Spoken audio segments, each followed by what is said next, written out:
When you think about places with a world-class leadership culture, a fast food kitchen probably isn't the first thing that pops into your head.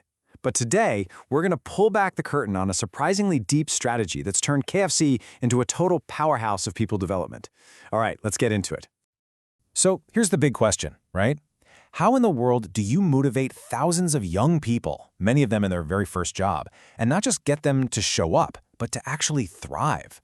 I mean, that's a massive challenge, but it's one that KFC seems to have genuinely figured out.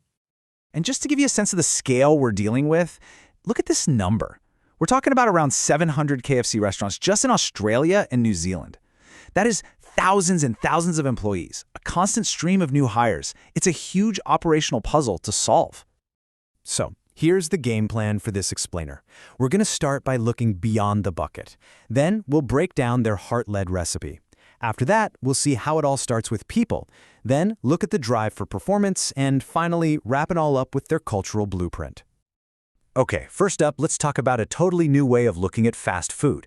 This whole cultural shift was really driven by leaders like Nikki Lawson, the former managing director, who saw the company as something much more than just a seller of chicken. She saw it as a developer of people.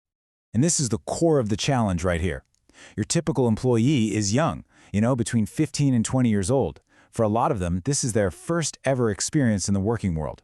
So the question is, how do you make that experience truly meaningful and not just another temporary gig? In this quote from Nikki Lawson, it just nails their whole philosophy. It's not about employees, it's about people. The belief is actually pretty simple. When you value the person first, amazing performance is going to follow. So how does that philosophy actually become a strategy? Well, that brings us to their secret sauce, what they call the heart-led recipe. And it's all about striking a really important balance. So, what even is heart-led leadership? Well, think of it as a culture that just refuses to choose between getting great results and taking care of its people. It demands both. It's all about being competitive, being hungry for growth, but doing it with real empathy and a genuine focus on helping your team grow. And this visualizes it perfectly. On one side, you've got the heart, things like empathy, development, having fun. And on the other, you've got the performance, accountability, results, competition. The real secret here isn't about picking one or the other. It's about mastering both at the same time. Okay, so let's dive a little deeper into that first half of the recipe, the heart. This is where KFC makes a huge investment in each individual, way beyond what you'd normally expect from a job like this. A perfect example is this program they have called #myplan. And what makes it so special is that it's not just about your career goals inside KFC. It's about helping people achieve their personal goals, whatever those might be. And here's how it actually works, which is just brilliant. An employee sets a goal. Maybe it's buying their first car or saving up to become a teacher. Then their manager actually sits down with them to make a real plan. Need more cash for that car? Okay, we'll get you more shifts. Need experience for that teaching degree? Let's put you on a path to become a trainer. It's so direct and so personal. And their commitment doesn't even stop with their own employees. They have the KFC Youth Foundation, which has an even bigger mission to build confidence in young people all across the community, helping them succeed long after they've moved on from the restaurant. And this is no small thing. They raised over 1.8 million Australian dollars in just the first 18 months. That is a serious investment, and it shows that this commitment to helping young people is baked right into their DNA. But remember, it's all about that balance. So now we got to flip to the other side of the equation, the absolute drive for high performance. This people-first culture is also, without a doubt, a results-first culture.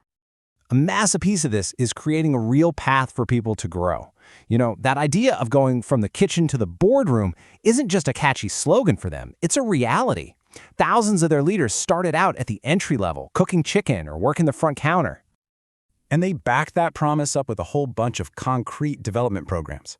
It's a clear ladder. You can start with shift supervisor training and climb all the way up to their Global Emerging Leaders program if you have the drive to do it. Now, it is really important to get this straight. Heart does not mean soft. Not at all. This culture is super focused on results. High standards aren't just expected, they are demanded, and performance is measured all the time. And here are just a few ways they bring that performance drive to life. They run peak speed competitions to make the drive-thru more efficient. They use digital tools to let teams manage their own schedules. And yeah, they encourage things like Friendly Friday because they found that dressing up as a superhero actually boosts morale and customer service. All right, let's bring this all home. Let's look at the actual blueprint that you get when you combine this intense focus on heart with that relentless drive for performance. It all boils down to 3 simple but really powerful principles. First, be your best self. That means bring your passion. Second, make a difference. Focus on your own growth and on your community. And third, have fun. It's a super clear, actionable guide for their entire team. And maybe nothing captures the true impact of this culture better than this quote from Nikki Lawson. The goal isn't just to create better workers, it's about helping people become better in every single part of their lives. That's a powerful reason to stick around and give it your all. So, all this leaves us with a really interesting question to think about. This whole thing, it's not really about fast food, is it? It's a blueprint for leadership. So how could this careful balance of empathy and ambition, of heart and performance, transform the way your team, your company, or maybe even just the way you show up to work?